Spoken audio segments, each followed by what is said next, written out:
Hello friends, welcome in the channel of Study with Sangharsh. Today I am going to teach you a last part of present tense, which is name of present perfect continuous tense. If you want to become best English speaker, then you most welcome in the channel of Study with Sangharsh, because Study with Sangharsh gives you a lot of material which is help you to become best English speaker. तो आइए आज हम present tense का last part को जानते हैं, जिसका नाम है प्रेजेंट परफेक्ट कंटिन्यूअस टेंस। इस टेंस को जानने के बाद हम पास्ट टेंस में इंटर करेंगे।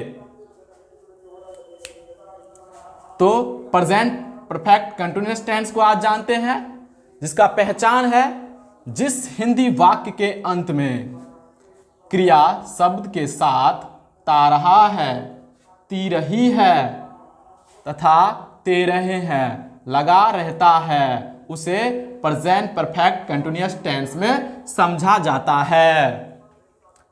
एक सेंटेंस से हम लोग 6 प्रकार का सेंटेंस बना सकते हैं, जिसका फॉर्मूला इस प्रकार से है। तो आइए हम लोग एक सेंटेंस से 6 प्रकार के सेंटेंस किस प्रकार से बना सकते हैं जानते हैं।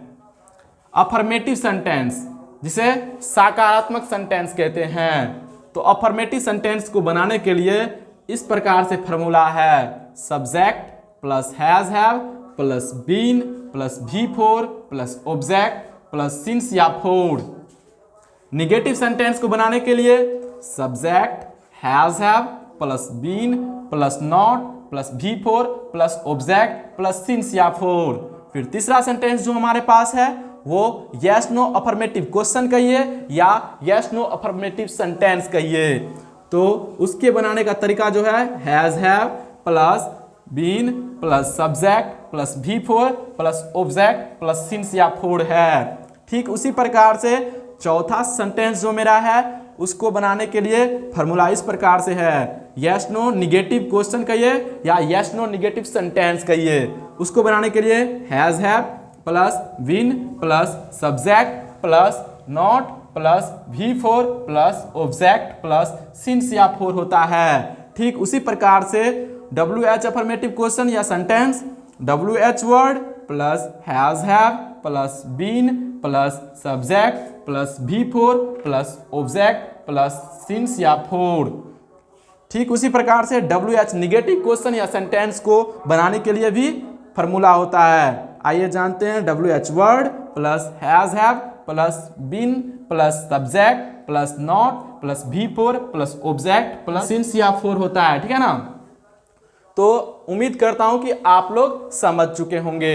आइए इसे फिर से रिकॉल करते हैं। प्रेजेंट परफेक्ट कंटिन्यूअस टेंस को बनाने या पहचान करने का तरीका यह है। कैसे पहचान करेंगे? जिस हिंदी वाक्य के अंत में क्रिया शब्द के साथ ता रहा है, ती रही है, ते रहे हैं लगा रहता है, उसे हम प्रेजेंट परफेक्ट कंटिन्यूअस टेंस में समझते हैं। बनाने का तरीका अफर्मेटिव सेंटेंस को इस प्रकार से बनाएंगे, subject plus has have plus been plus V4 plus object plus since या फोर। ठीक उसी प्रकार से निगेटिव सेंटेंस को subject plus has have plus been plus not plus V4 plus object plus since या फोर। ठीक उसी प्रकार से यस नो अफर्मेटिव क्वेश्चन को भी बनाने का तरीका इस प्रकार से है, has have plus been plus subject plus V4 plus object plus since या for. Yes no negative sentence को फिर यस नो निगेटिव का has have plus been plus subject plus not plus V4 plus object plus since या four. फिर WH affirmative question का WH word plus has have plus been plus subject plus V4 plus object plus since या for. WH negative question को किस प्रकार से बनाएंगे? WH word plus has have plus been plus subject plus not plus V4 plus object plus since या four. आप लोग समझ गए होंगे कि 6 प्रकार के सेंटेंस को किस प्रकार से फॉर्मूला लगा के हम बना सकते हैं। आप लोगों के दिमाग में कुछ क्वेश्चन उठा होगा कि हैज हैव का प्रयोग हम किस के साथ करेंगे। अगर हैज़ के साथ कोई सेंटेंस का यूज़ करेंगे तो उसके साथ हैव का यूज़ नहीं होगा। अगर हैव का यूज़ करेंगे किस सेंटेंस के साथ तो उसके साथ हैज़ का नहीं यूज होगा। तो फिर हम किसके साथ हैज़ हैव का यूज़ करेंगे? पहला क्वेश्चन हैज़ हैव से सम्मिलित होगा, हैज़ हैव। पहला क्वेश्चन आपके दिमाग में आया होगा। दूसरा क्वेश्चन आपके दिमाग में आया होगा कि सिंस या फॉर किसके साथ लगेगा? सिंस भी किसी एक सेंटेंस के साथ लगेगा तो उस सेंटेंस के साथ फॉर नहीं लगेगा, जिस सेंटेंस के साथ फॉर लगेगा उसके साथ सिंस नहीं लगेगा। तो फिर हम कैसे लगाएंगे? तो आइए हम इसको भी बताएंगे। दूसरा क्वेश्चन आपके पास क्या है?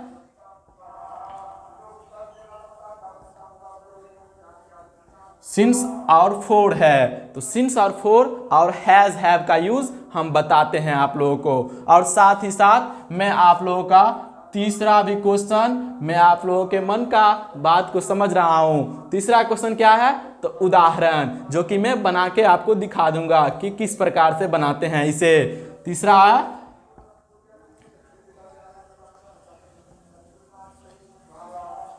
एग्जाम्पल्स होता है। तो ये 3 प्रकार के प्रॉब्लम को मैं आप लोगों को बताता हूं। तो आइए सिंस और फॉर के बारे में जानते हैं कि इसका यूज कहां कहां होता है। यूज ऑफ सिंस या फॉर। सिंस, इसका प्रयोग पॉइंट ऑफ टाइम अर्थात केंद्रीय समय का बोध कराने के लिए होता है। जैसे कि सिंस मंडे, ये एक पॉइंट है कि मंडे के दिन ही ये हुआ था। सिंस चाइल्डहुड, ये एक पॉइंट है कि बचपन में हुआ था। पॉइंट बता रहा था, पॉइंट ऑफ टाइम कि बचपन में हुआ था। सिंस जनवरी, ये जनवरी में हुआ था। पॉइंट बता रहा है कि इस पॉइंट पे हुआ था, जनवरी पॉइंट पे हुआ था। सिंस 1 मई 2002 जो है ना, सिंस 1 मई 2002 ये बताता है कि 1 मई 2002 को हुआ था, इसके बारे में बता रहा है। ठीक इसी प्रकार फॉर का प्रयोग करने के लिए भी आते हैं। फॉर का भी यूज इसी प्रकार से है। इसका प्रयोग पीरियड ऑफ टाइम का, मतलब एक समय अवधि के लिए होता है। समय अवधि, पीरियड ऑफ टाइम, इसका प्रयोग पीरियड ऑफ टाइम का बोध कराने के लिए होता है, अर्थात समय की अवधि को बताने के लिए होता है। समय की अवधि को बताने के लिए होता है फॉर का प्रयोग। फॉर 4 डेज मतलब 4 दिन, ये समय अवधि हो गया, 4 दिन का अवधि था। फॉर 3 मंथ्स मतलब 3 मंथ्स मतलब 3 महीने का अवधि एक था, जिसके लिए फॉर का यूज हो रहा है। फिर आगे देखिए, फॉर 5 ईयर्स मतलब 5 साल का अवधि के बारे में बता रहा है कि 5 साल अवधि लगा था इसमें, कोई काम में मुझे घर बनाने में 5 साल लगा था, मुझे अपने पढ़ाई को कंप्लीट करने में 5 साल लगा था। इसी प्रकार से बताया गया है। एक्सेट्रा मतलब ETC, एक्सेट्रा और कुछ भी हो सकता है। तो ये था यूज सिंस और फॉर का। अब आते हैं हम हैज और हैव के यूज के बारे में जानने के लिए। यूज ऑफ हैज हैव, इसको कैसे जानेंगे? हैज हैव का यूज कहाँ होगा? तो पर्सन को देख के। पर्सन 3 प्रकार का होता है, first person, second person, third person, जो मैं आपको बार बार बताता जा रहा हूँ। सिंगुलर नंबर नंबर 2 प्रकार होता है, सिंगुलर नंबर, प्लूरल नंबर, जो कि मैं पिछले वीडियो में भी बता चुका हूँ इसके बारे में। लेकिन फर्स्ट पर्सन के साथ हैव लगेगा सिंगुलर नंबर में, और फर्स्ट पर्सन के साथ प्लूरल नंबर में भी हैव ही लगेगा। सेकेंड पर्सन के साथ सिंगुलर नंबर में भी हैव लगेगा, और सेकेंड पर्सन प्लूरल नंबर के साथ भी हैव लगेगा। थर्ड पर्सन सिंगुलर नंबर के साथ हैज लगेगा। ये आपको याद रखना है, थर्ड पर्सन सिंगुलर नंबर के साथ हमेशा हैज का यूज करेंगे, और थर्ड पर्सन प्लूरल नंबर के साथ हैव का ही यूज करेंगे। तो आप लोग ये ध्यान में रख सकते हैं कि थर्ड पर्सन सिंगुलर नंबर को छोड़ के बाद बाकी सभी के साथ हैव का यूज करेंगे, और थर्ड पर्सन सिंगुलर नंबर के साथ हमेशा हैज का यूज करेंगे। थर्ड पर्सन सिंगुलर नंबर क्या है और किस किस के साथ, मतलब थर्ड पर्सन सिंगुलर नंबर किस किस के साथ हैव का यूज होगा? तो I, we, you, they, the boys, इस सब के साथ हैव का यूज करेंगे। ही, सी, इट, राम, इस सबों के साथ हैज का यूज करेंगे। तो आप लोग समझ गए होंगे हैव हैज का यूज कहाँ कहाँ होगा। तो आइए अब हम उदाहरण की तरफ चलते हैं। ये है थर्ड पर्सन सिंगुलर नंबर, वह थर्ड पर्सन सिंगुलर नंबर हुआ। तो इसके बारे में जानते हैं, वह 2002 से इस स्कूल में पढ़ रहा है। ही, देखो इसके साथ, देखिए इसके साथ हैज का यूज हो रहा है। He has been reading in this school since 2002।